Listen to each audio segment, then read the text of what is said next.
Welcome back everyone to History Down the Pub. Today we are in the beautiful little village of Great Finborough.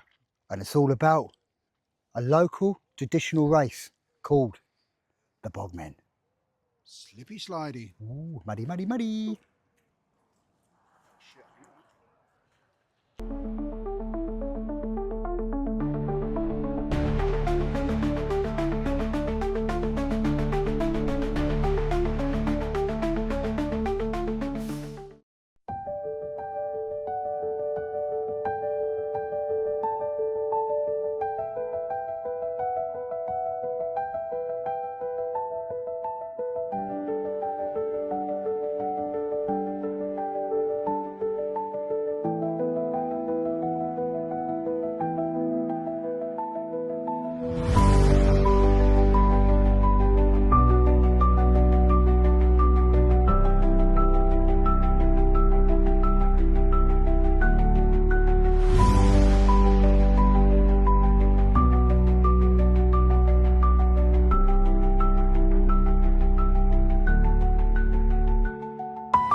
Hidden among the quiet fields of Suffolk is a village called Great Finborough, a place where history stretches back for more than 1,000 years. The village was first recorded in the Domesday Book in 1086, and it has been shaped by generations of farmers, labourers, craftsmen and landowners.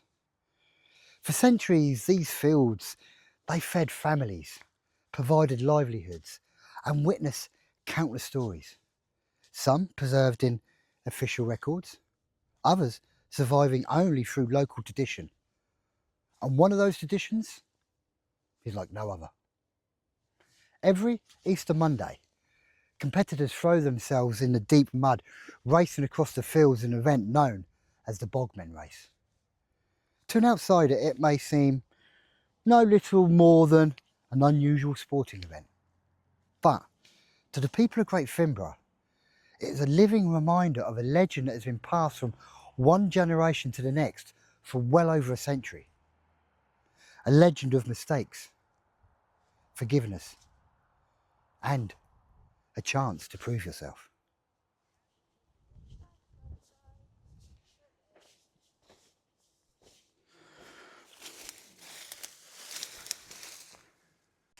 Now, to understand the legend, you have to understand the world in which it was born. In the late 19th century, Suffolk was built mainly on agriculture. There were no tractors rumbling across the fields, no GPS guided harvesters. Instead, the work depended solely on people. Farm workers, they would rise before the sun.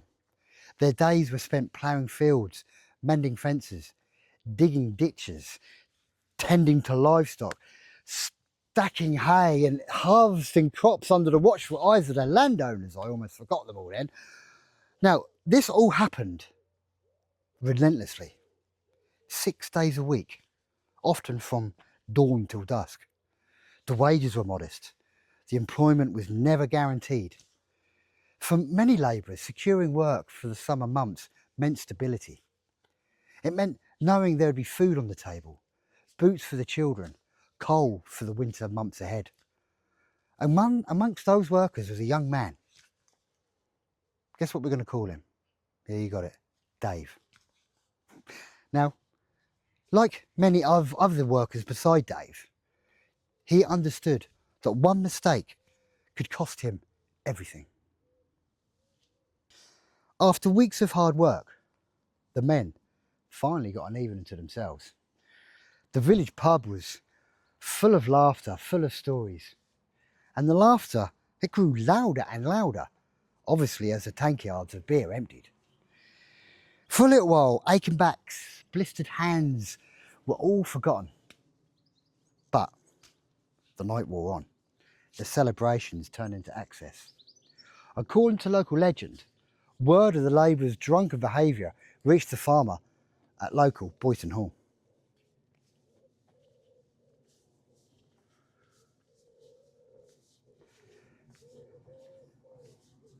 The following morning, silence filled the farmyard. No one dared speak. Dave stood alongside the others. Every man expected dismissal. You see, in Victorian England, there was little protection for workers. If a labourer lost his position, there's very rarely another one waiting for him. Families lived week to week, and unemployment could very quickly become hunger. Now, the farmer stepped forward. In his hand, he had a contract for the coming summer's month's work. The men watched. He looked across a muddy field beside him. Then, he threw the contract as far as he could. If you want it, he said, go and earn it.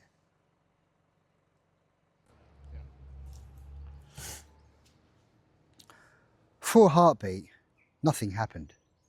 Then, Dave lunged forward. Within seconds, every labourer was charging into the field. The rain-soaked earth swallowed their boots. Mud splashed in every direction. Men slipped, they laughed, they wrestled. Some disappeared completely beneath the thick Suffolk clay before scrambling back to their feet. Dave spotted the contract. He dived. Another labourer reached at exactly the same moment. Both crashed into the mud. The precious paper slipped free once again. It was no longer simply about a contract.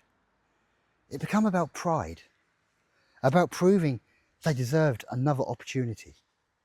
Eventually, one of the men managed to seize the contract. The race continued through the muddy tracks and across open fields towards the village pub. Dave's lungs burned. His clothes weighed heavily with mud. Every step became harder than the last.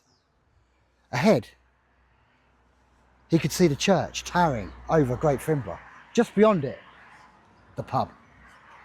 Whether Dave crossed the line first is lost to history. Perhaps he won, perhaps he didn't. What mattered most was the men had been given something they thought they had already lost. A second chance. Like many stories handed down through generations, historians cannot prove every single detail. It survives as local folklore rather than historical documented fact. But the tradition it inspired is very real.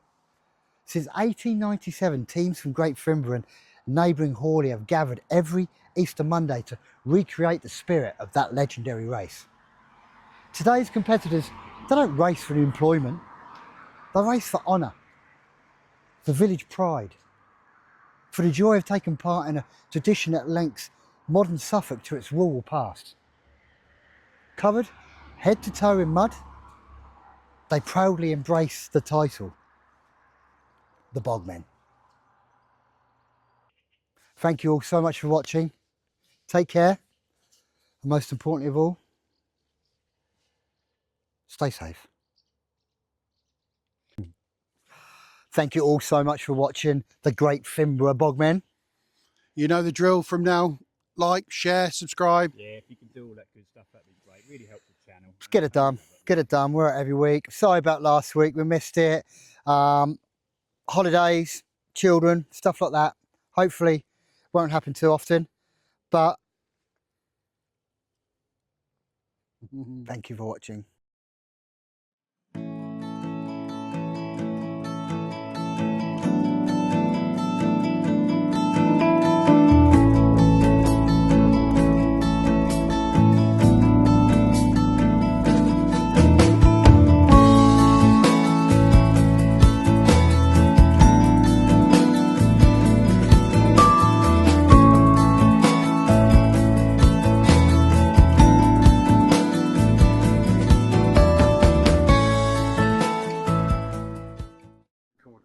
Also, we've just noticed here, around this is the original door to the Finborough church before it got redone, if you like. Now, these paving slabs are all old gravestones, look. Don't know if you can get them, gal. 1890. And the shape of them, look, you can see them. They are old gravestones, 1829. And there's one here, gal, you should be able to get, look, if you come this way. Anne Taylor, look. 1845. Can't see how old she was, unfortunately. It's all well and good, this fucking thing. Good old years, apparently. Good old years. So, she lived a life. So, yeah, all these paving slabs are all old gravestones. Amazing, isn't it? Yeah.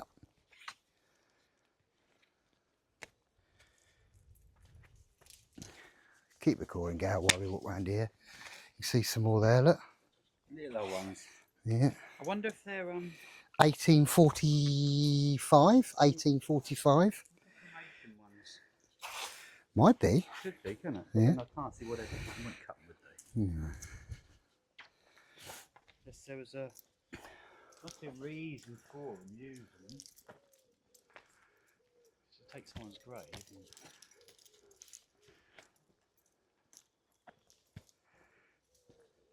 So, Great Finborough Church, the spiral was redone.